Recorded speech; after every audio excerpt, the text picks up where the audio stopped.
at what we got going on here. Engine hoist. Lots of stuff missing. Oh yeah.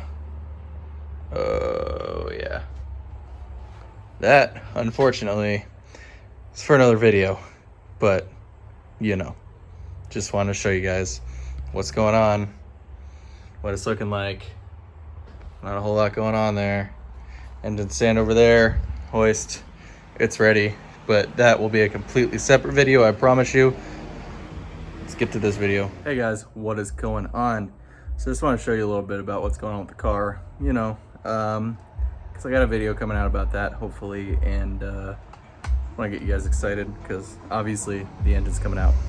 Anyways, this video was originally supposed to be a walk around of my 11-second Ecoboost. That's what I wanted to do. With the car torn apart like this, I didn't really want to go ahead and do that. I might do that at a later date. But basically the whole thing was I wanted to show you guys my car because I've done multiple walk arounds of my car, kind of in different stages of it. It's been a lot slower before, did walk arounds. Now it's a lot faster than it used to be. So I figured I would do an update.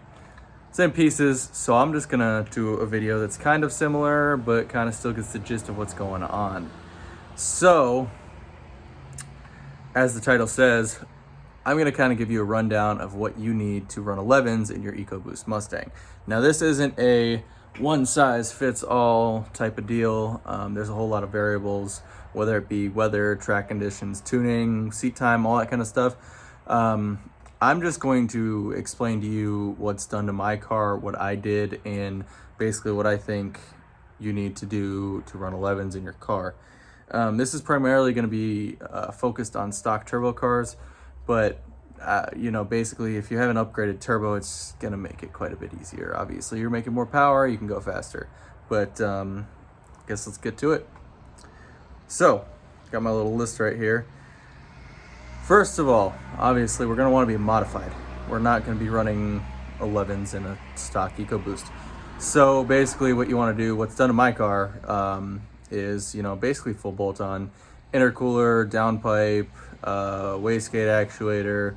I got the NGK6510 plugs. I'm on an E30 tune, and I have a drop-in filter. So that's going to be basically the gist of what you're going to want going on in your car.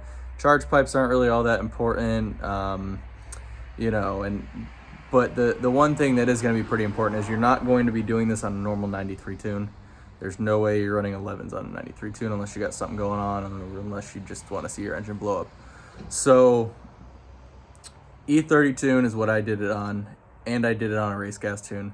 It's possible both ways. You're going to want either E30, E85, meth, or race gas. Meth and E85 are great options. E30, probably, I pushed my car pretty hard on E30, so I'd recommend meth or E85. But you know, if you are willing to push your car and risk it, and your tuner is as well, you can get it done on E30. You're just going to be pushing it pretty hard. So there's that. Basically, you're going to want to be full bolt on with some sort of tune besides 93. But obviously, that's tuner's preference. You're also going to want to have a great tuner. You don't want some random guy from some random dyno shop tuning your car because they don't know what they're doing. You're going to want to go with some of the top tuners for the Ecoboost Mustang, which if you don't know who those are by now, I'm sure you can find them. I'm not going to go through the whole tuning thing. Auto versus manual. That's another big factor. My car is an auto, as most of you know. It makes it a lot easier. You know, a manual, I think the manual stock turbo record is 12.1. If I'm not mistaken, it might have gone faster. I haven't really been keeping up. The fastest automatic stock turbo is 10.9. That's with the built motor. But besides that, I think it's like 11.4, 11.5, something like that. But anyways, so obviously it's going to be a lot easier in an auto. If you have an auto, great, that's going to help you. If you have a manual and still on row gears, you can still go 11s. It's possible. Especially with a big turbo, it's way possible. I think fastest stock engine manual is 11.5. He's got a big turbo. but it's way possible to run 11s with a big turbo on a manual. With a stock turbo, I don't think it's been done yet. It might have been, but it's going to be a lot harder. So there's that. Tires. You're not going to run fast times without tires. I see people all the time full bolt on running down the track, even my home track with an Ecoboost, and they have street tires on there. It's not going to hook, dude. Like, my car made 470 foot-pounds of torque at 3,000 RPM. I'm not even going to try to take my car down the track making that much power.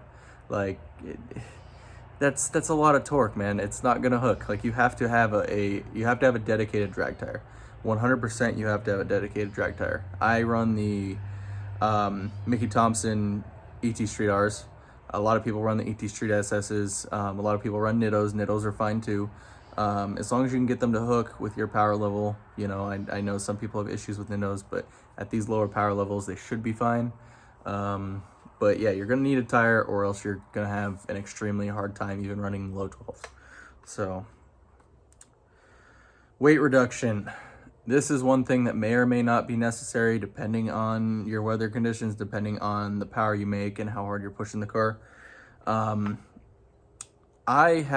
did have weight reduction. People think my car is a tin can. My car was not a tin can when I ran 11.6. I'll be honest with everything I had. I think I've already been honest with you guys. I've already told you guys what I had done to the car, but I'll be honest again.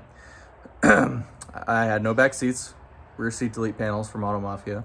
I had no passenger seat. Let's see. I don't have a spare tire. My car didn't come with one, so that's not really anything. I didn't have any carpet in the trunk, and I was missing the 2 plastic panels that go like right next to where the back seats are. I don't know what they're called, but those 2 were out because I just took them out when I took the back seats out, and I never put them back in. So, I mean, people called my car a tin can. I mean, it still had a stock driver's seat. It still had carpet. It still had all the other plastic panels, door panels, everything else. It was just missing some light pieces of plastic and some carpet and, you know, obviously seats. So it really wasn't anything crazy. It's something anyone can do if they really wanted to.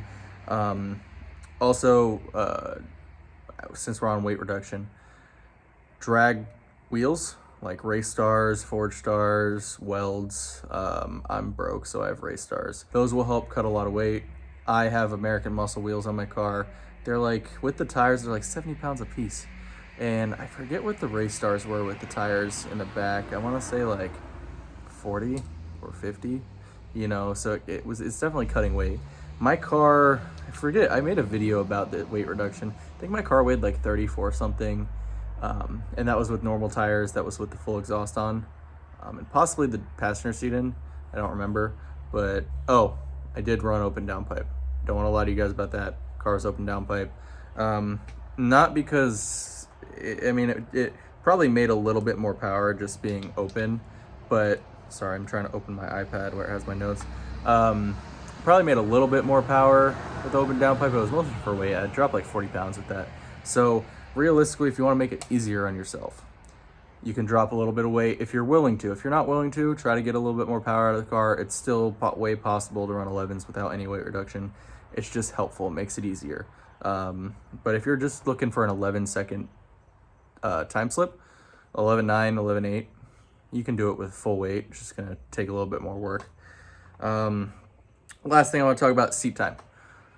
So you can't really expect you to get out there your first time ever drag racing and run 11s. I know a lot of people that get these cars, and an Ecoboost Mustang to a lot of people is going to be a first car or first fast car. Maybe not a first car, but a first fast or quick car, sports car that they have because they're cheap. A lot of people can get them because they're not that expensive. You know, mine was $20,000. They're not that expensive to get into for younger people. And so people are going to get in there that never drag raced before, never raced at all before, and they're going to want to go to the drag strip and see what they run on their street 235 street tires or whatever. You know, so obviously we already covered the tire thing, but you're going to need some seat time.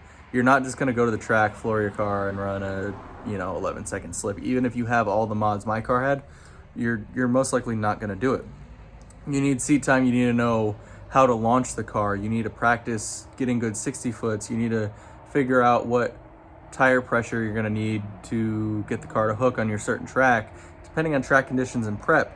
So it's gonna take some time. People can't just get out there and run what they wanna run immediately.